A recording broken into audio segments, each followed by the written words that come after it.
Dragi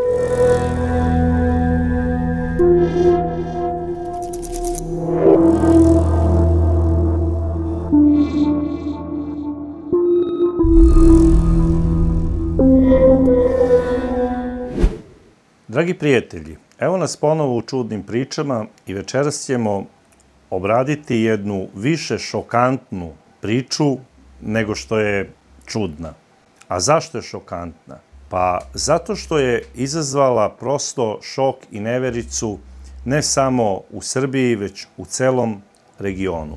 Ako se ispostavi da je sve ono što je navedeno u maltene u predistražnoj radnji ove priče, onda će to biti jedno od najmonstruoznijih ubistava koje je na ovim prostorima urađeno ikad. A zapravo šta se desilo? 25. juna ove godine najstarija ćerka Biljane Stojanović, koja ima 19 godina, prijavila je nestanak svoje majke, koja ima 38 godina. Ona je policijskoj upravi u Leskovcu prijavila da 2 dana ne može da uspostavi telefonski kontakt sa svojom majkom. I policija je odmah počela da traga za ovom ženom. A ko je bila Biljana Stojanović? Biljana Stojanović je rođena 31. avgusta 1984. godine u Leskovcu. Živela je u selu Veliko Trnjene, pored Leskovca, sa ocem i sa svojom maćehom.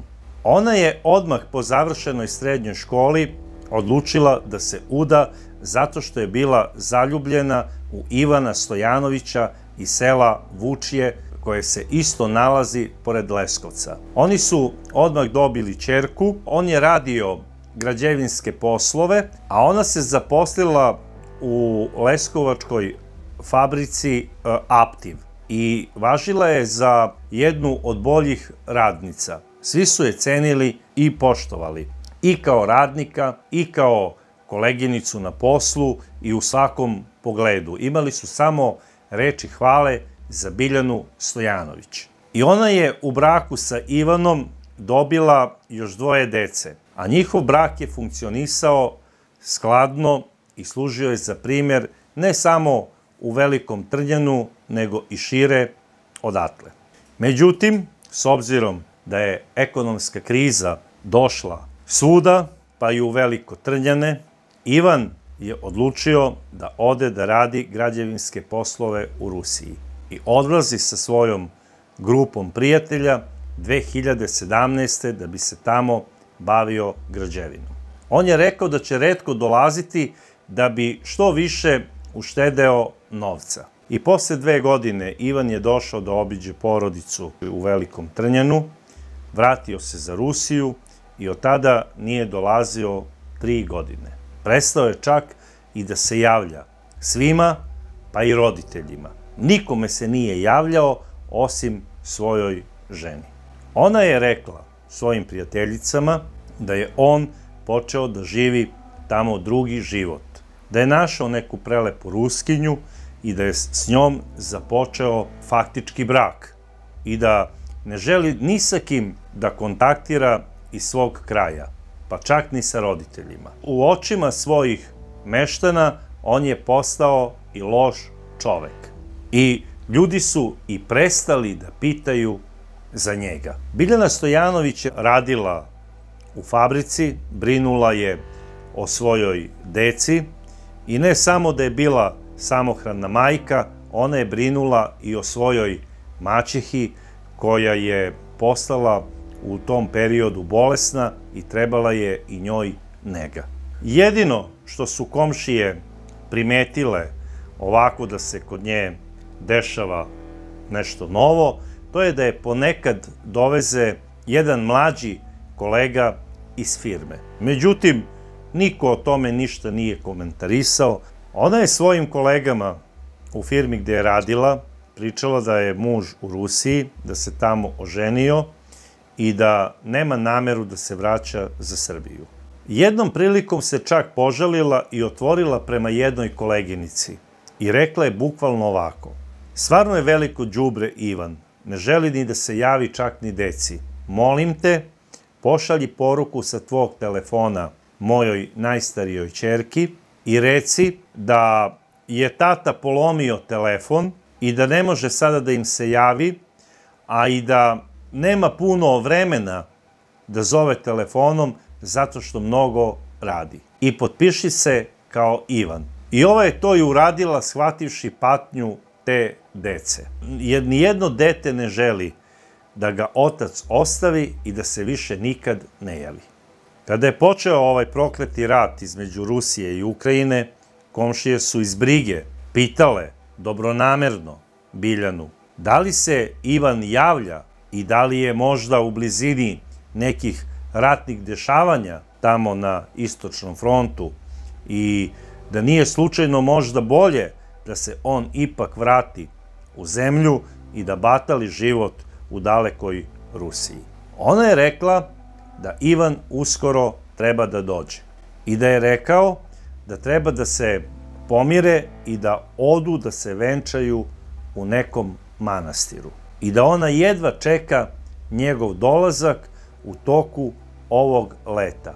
Čak je i rekla, trebalo bi da dođe negde između Vidovdana i Ivandana, što znači između 28. juna i 7. jula. I šta se dalje dešava? 23. juna svojoj deci je rekla sledeće. Tata dolazi iz Rusije i trebamo da odemo do manastira Tumane. Tamo ćemo biti 2 ili 3 dana da nešto završimo, a onda ćemo doći zajedno i da idemo svi skupa za Beograd, gde ćemo nastaviti život. Tata je kupio stan i kola. Deca su bila radosna, a najstarijoj ćerki ništa nije bilo čudno to što će majka biti odsutna nekoliko dana, jer zaboga, pa Tumane je udaljeno čitavih 300 km od Leskovca. Tog 23. najstarija ćerka je zove, telefon zvoni, ali se Biljana ne javlja. Ćerka je uporno zove i u kasnim večernjim satima Biljana se ne javlja. Zove je i 24. Biljana se ne javlja. Zove je ujutru 25. juna. Biljana se ne javlja. Ćerka je odmah shvatila da se nešto strašno desilo njenoj mami i otišla je 25.6. u policijsku upravu u Leskovcu i prijavila je nestanak svoje majke. I policija kreće u potragu za ovom ženom. Policija je linijskim radom preko SUP-a Požarevac proverila da li je ova osoba bila na neki način bilo kako registrovana u manastiru Tumane. Međutim, došli su do zaključka da ona nije upisana nigde u nikakvim evidencijama ovog manastira. Međutim, u ponedeljak 27. u jutarnjim časovima najstarijoj ćerki sa nepoznatog broja stiže poruka i doslovce piše ovako: ne tražite je u manastiru, već je tražite u desnoj strani dvorišta. I ćerka se jako uplašila kada je pročitala ovu poruku. Došla je policija i ušli su u jednu njihovu maltene zapuštenu šupu koja je služila više za ostavu nekih starih stvari i primetili su da na jednom čaršafu leži mrtva Biljana, glava je bila na jednom jastuku, a pored jastuka bila je prazna kutija od lekova za spavanje. Njeno telo je već počelo da se nadima i da se raspada. Počelo je da zaudara, jer su ogromne letnje temperature i mrtvozornik koji je, znači, bio tu da ustanovi uzrok smrti i tome slično, on je rekao da je uzrok smrti nastupio kao posledica samoubistva, odnosno trovanja lekovima. I pošto je telo već počelo da se faktički raspada, nije tražio nikakvu obdukciju, izdao je mrtvozornički onaj papir kao dozvolu da sahrana može da se obavi. I odmah sutra dan, 28. juna, obavljena je sahrana Biljane Stojanović. Na sahranu je došao ogroman broj ljudi.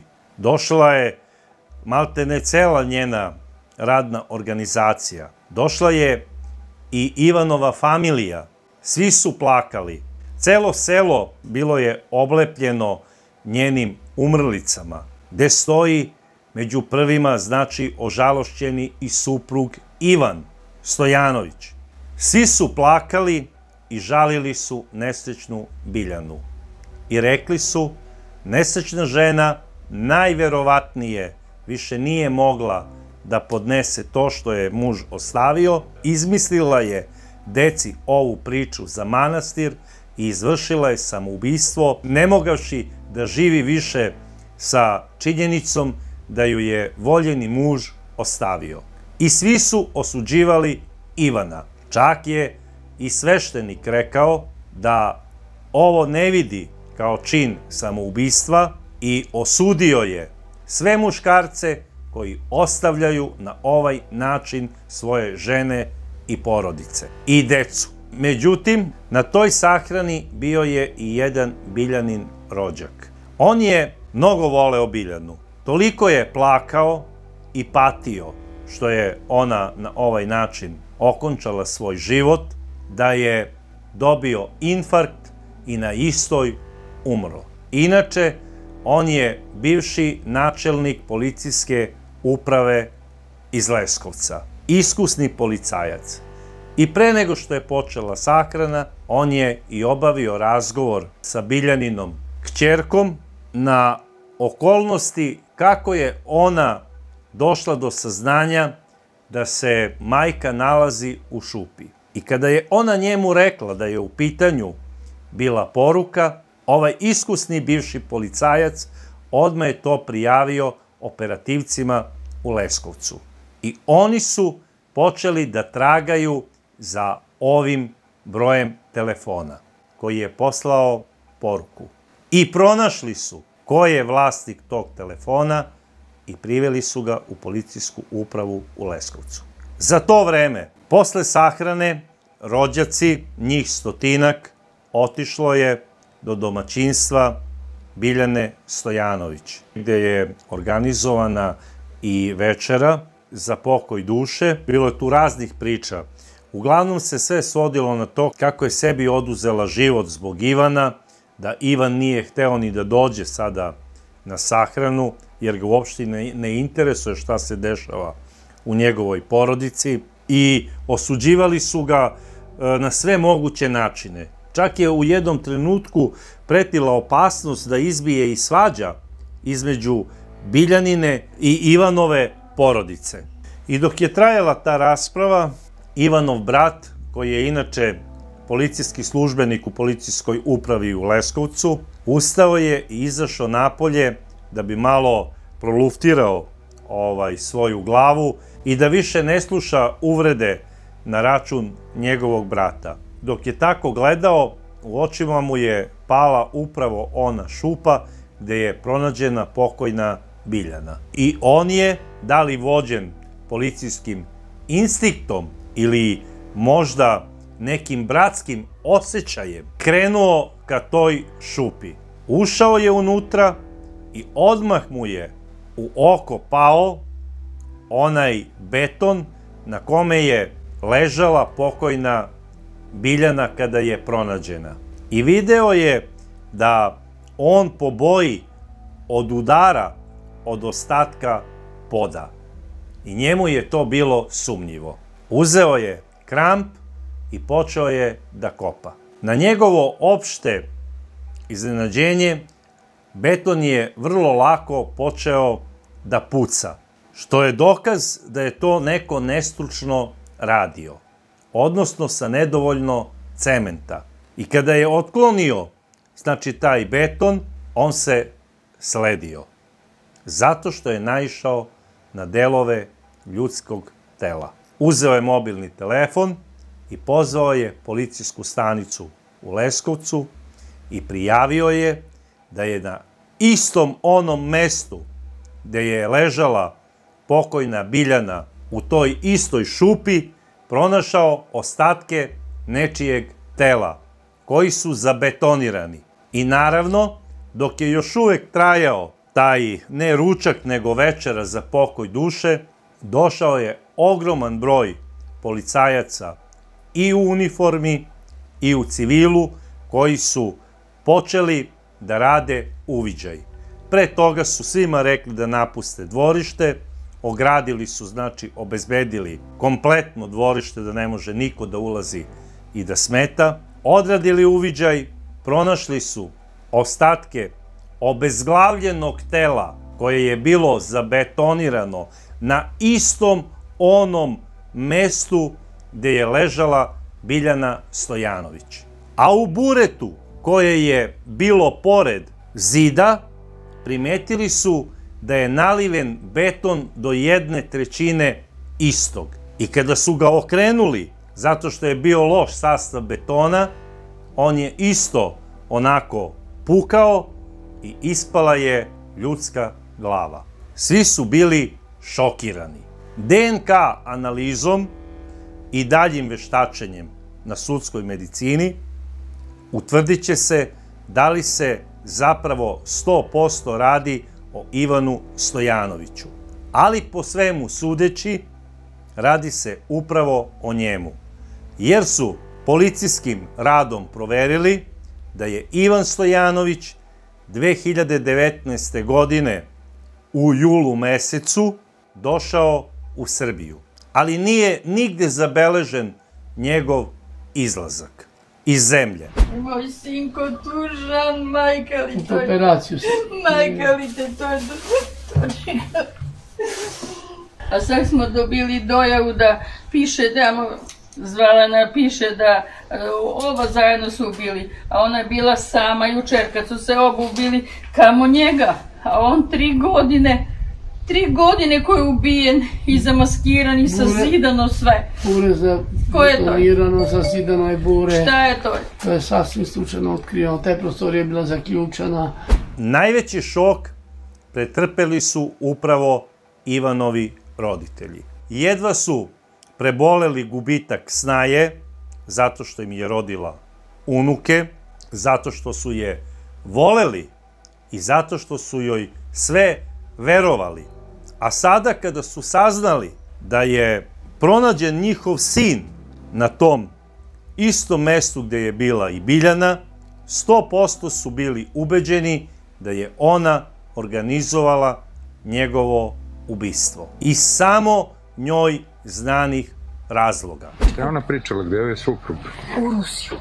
Kad će da dođe korona ili te neki požari, stalno je neke priče izmišljala, ne da izmišljala, ja sam joj verovala i svi smo joj verovali, i porodica i familija, svi. Prilikom razotkrivanja ovog zločina razotkrila se i jedna velika Biljanina tajna, da je ona imala ljubavnika sa kojim je bila u vezi. I ništa tu ne bi bilo čudno da maltene svi mediji u početku nisu optužili bez ikakvih dokaza ovog mladog čoveka, da je on maltene umešan u celu ovu priču i dešavanje i faktički da je možda bio i organizator ovih zločina, ali protiv ovog momka apsolutno nema nikakvih dokaza. Inače, radi se o jednom mladiću koji je iz susednog sela,